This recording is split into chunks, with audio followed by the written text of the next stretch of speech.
ودي حبايبي البصله هي كده بقى، انا عاوزاها بقى كده شفافه كده، مش عاوزاها ولا احمرها ولا اي حاجه خالص، هي كده تبقى لونها شفاف كده.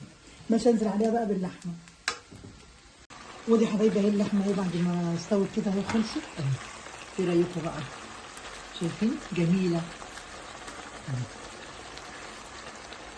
افضيها بقى وارجع لكم.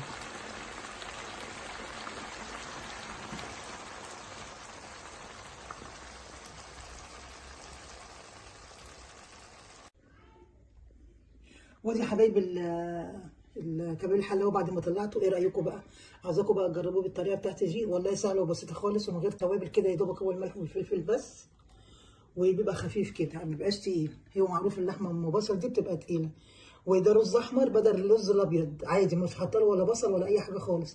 انا حاطه له ضربه كده طماطميتين وملح وفلفل وحبه زيت ومعلقه سمنه.